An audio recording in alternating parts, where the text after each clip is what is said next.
حق على كل مؤمن أن يمدح رسول الله صلى الله عليه وسلم بكل مشاعره، بكل مشاعر حساسة، أن يمدحه بلسانه، وأن يمدحه بجنانه، وأن يمدحه بسمعه، وأن يمدحه ببصره، وأن يمدحه بيده، وأن يمدحه برجله، والكل قليل في حق رسول الله ذكر الجليل. نسمع إلى قول أحد المحبين في رسول الله والعاشقين في حضرة خليل الله والمتولهين في حضرة ولي الله رسول الله صلى الله عليه وسلم يقول: ليبلو أقبل نحو أمة سيدي خير الوجود الهاشمي محمد، والسعد جاء ميمما ومعمما لجميعها مذ جاء شهر المولد. ليبلو أقبل نحو أمة أحمد سيدي. سكتوا علينا، كفوا لنا على الأصوات. ليبلو أقبلت البركات نحو أمة سيدنا محمد صلى الله عليه وسلم، والسعد أي الخير الصادق والبر العام أقبل ميمما ومعمل أمة النبي صلى الله عليه وسلم. بأي موجب كان هذا الإقبال لهذا السعد ولهذا اليوم؟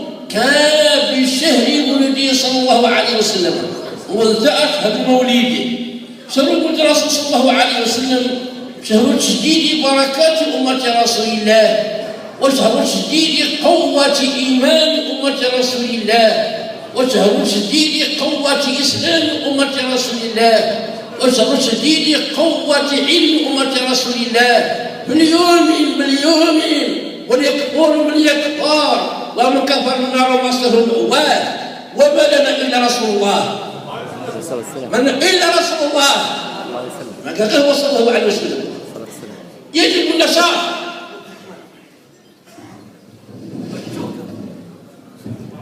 هاشات المسلمات، هات المسلمين. يجب النشاط الباطني والنشاط الظاهري لرسول الله صلى الله عليه وسلم. بالله الذي لا إله إلا هو، ما خلق الله هذه الذوات إلا على نور نبينا محمد صلى الله عليه وسلم. وبالله الذي لا إله إلا هو، ما خلق الله هذا الشكل لكامل الصورة الذي رأسه أعلاه ورجلاه أسفله ويداه وسطاه وبطناه في خلال ذلك. ما خلق الله الصورة كاملة إلا لفضيلة سيدنا محمد صلى الله عليه وسلم، واتبه على صورة محمد صلى الله عليه وسلم. إن شاء الله نصطفى الرسول صلى الله عليه وسلم.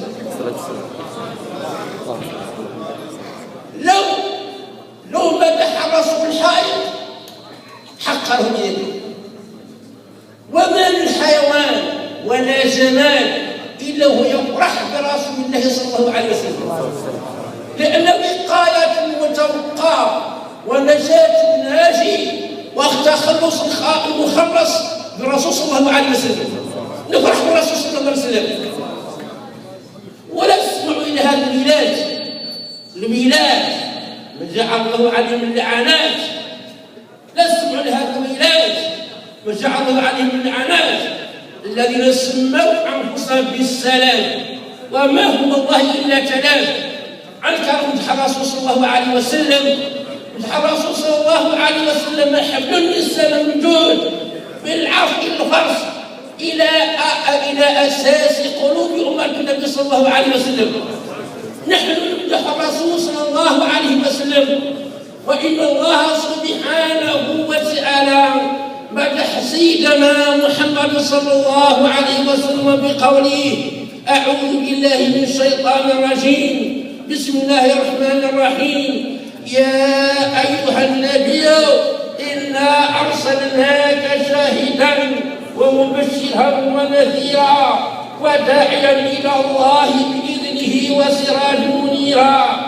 هذا الله سبحانه وتعالى مدح رسول الله بخصائصه ومدح رسول الله بمكانته، فحق الأمة المحمدية أن يمدح الرسول بما فيه صلى الله عليه وسلم.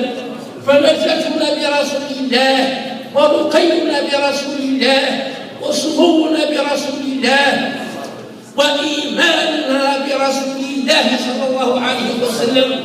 قال سبحانه وتعالى: لتؤمنوا بالله ورسوله وتعزروه وتوقروه وتسبحوا بكرة وأصيلا. من المعزر؟ رسول الله. ومن الموقر؟ رسول الله. ومن المسبح؟ رسول الله.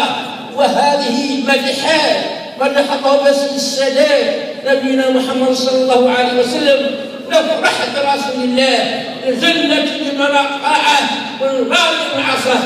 نفرح برسول الله الجنة لمن أطاعه والنار لمن عصاه.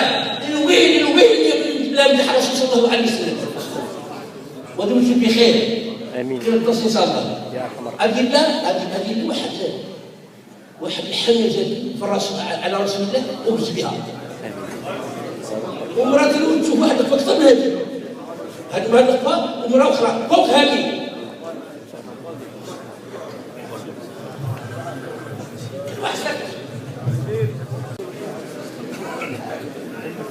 صلي يا